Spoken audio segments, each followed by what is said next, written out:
Assalamualaikum, dietitian Ishrat Fatma here. Hope you all are doing well. Today my topic is nutrients retention techniques.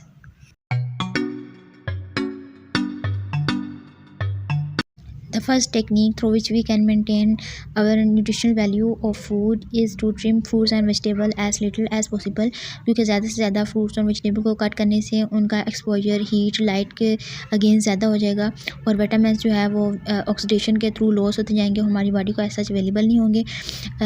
बेहतर तो ये रहता है कि हम फूड को या वेजिटेबल को ऐसा होल खाएँ ताकि उसकी न्यूट्रिशनल वैल्यू मेंटेन रहे और हम उससे ज़्यादा फ़ायदा उठा सकें।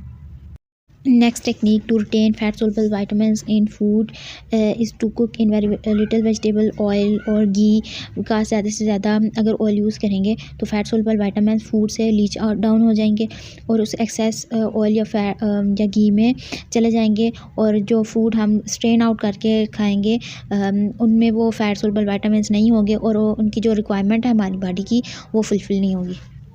Next technique to preserve nutrients in food is to eat fresh food as compared to stale food, क्योंकि जैसे हम फ्रेश फूड को अगर हम फ्रीजर में रखेंगे या हम ओपन एरिया में रखेंगे तो उनका एक्सपोजर हीट लाइट मॉइस्चर से बढ़ता जाएगा, जिससे जो हमारे न्यूट्रिएंट्स हैं फूड के अंदर वो डिग्रेड होते रहेंगे। इसके अलावा जो एंजाइम्स होते हैं फूड में वो अपनी रिक्वायरमेंट पूरी कर रहे होते हैं न्यूट्रिएंट्स को यूटिलाइज़ करते हुए और उनकी वैल्यू न्यूट्रिएंट्स में कम होती जाती है।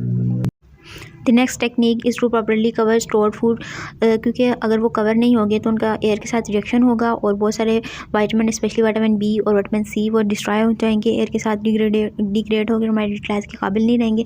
इसके अलावा कवरिंग करने से उनमें कंटामिनेशन के चांसेस बहुत हद तक कम हो जाते हैं और वाटर लॉस हो रहा होता है और फूड स्टेल हो रहा होता है वो भी कम से कम होता जाएगा।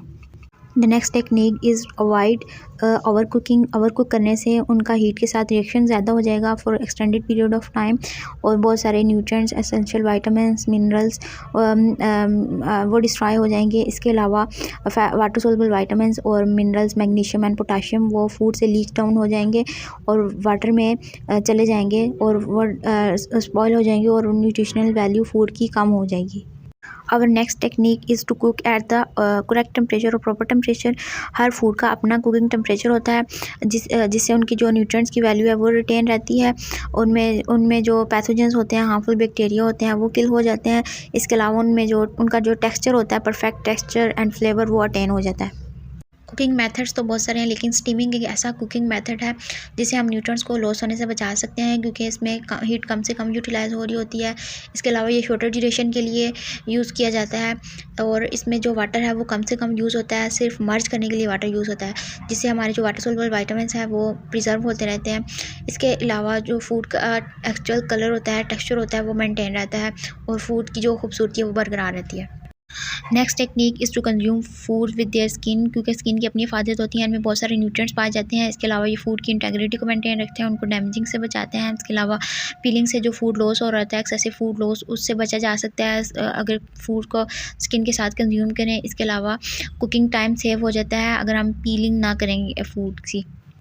The next technique is one should not wash grains before utilizing like barley, oats, wheat, क्योंकि इनकी आउटर कवरिंग होती है ब्रान, अगर उसको वाश करने से वो रिमूव हो जाती है और ब्रान में बहुत सारे फाइबर रिच होता है ब्रान।